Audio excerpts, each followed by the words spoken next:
Kisah orang kudus hari ini tanggal 2 Februari adalah Beato Theophanus Venard. Halo teman-teman, jangan lupa like, komen, dan subscribe. Jangan lupa juga ya, hidupin loncengnya. Selamat menonton channel Pak Aman. Dadah! Misionaris muda ini dijuluki martir gembira sebab sepanjang karirnya yang penuh dengan bahaya, bahkan sampai akhir hidupnya sebagai seorang martir, ia tetap menghadapi semuanya dengan gembira dan lapang dada.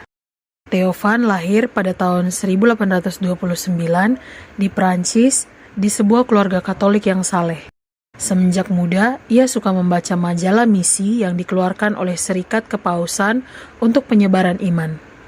Ia kagum akan keberanian dan semangat pengorbanan para misionaris tanah-tanah misi, terutama tanah misi di Tiongkok, sebagaimana yang dikisahkan pada majalah itu.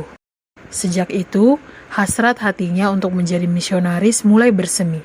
Suatu hari ia berkata kepada orang tuanya, "Saya juga ingin menjadi misionaris di Tonkin dan menjadi martir Kristus di sana. Tetapi siapakah yang mau menyekolahkannya hingga menjadi seorang imam? Orang tuanya begitu miskin dan tak mampu menyekolahkannya.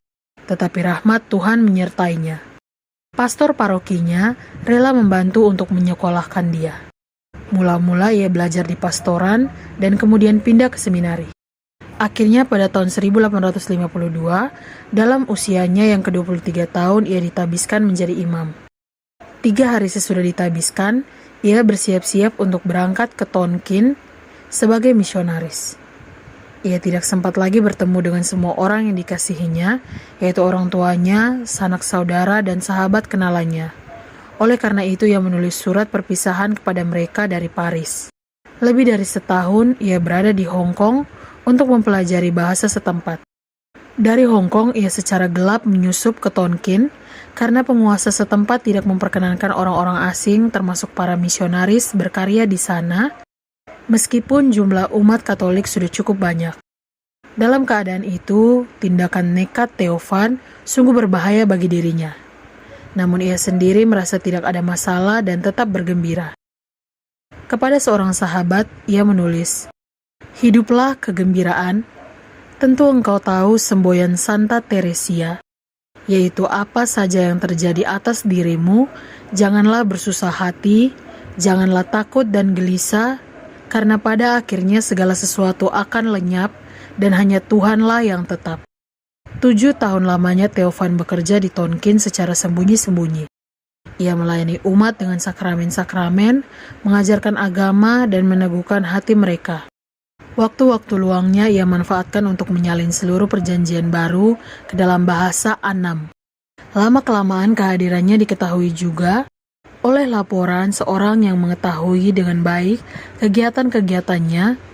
Kemudian ia ditangkap dan dipenjarakan pada tanggal 30 November tahun 1860. Kepada seorang adiknya di Perancis, ia masih sempat menulis beberapa surat. Surat-surat itu diawalinya dengan kata-kata, "Dari kurungan saja saya menulis surat-surat kepadamu, karena memang ia dipenjarakan di dalam sebuah sel yang bertelasi besi dan dijaga ketat siang dan malam." Dari surat-suratnya terbaca jelas wataknya yang tetap riang gembira. 2 bulan lebih ia tinggal di dalam sel itu. Katanya dalam sebuah surat, "Mungkin kepalaku akan dipenggal oleh penguasa kafir yang lalim, dan dengan demikian tamatlah riwayat hidupku." Namun kematian itu sungguh merupakan suatu peristiwa iman yang membahagiakan sekali hatiku. Kematian yang kurindukan sejak dahulu karena olehnya aku akan pindah ke dalam kehidupan abadi bersama Tuhan.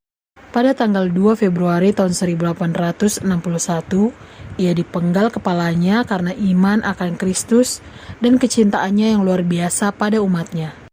Sewaktu dihantarkan ke panggung tempat ia disiksa, ia menyanyikan mazmur-mazmur dan lagu-lagu rohani.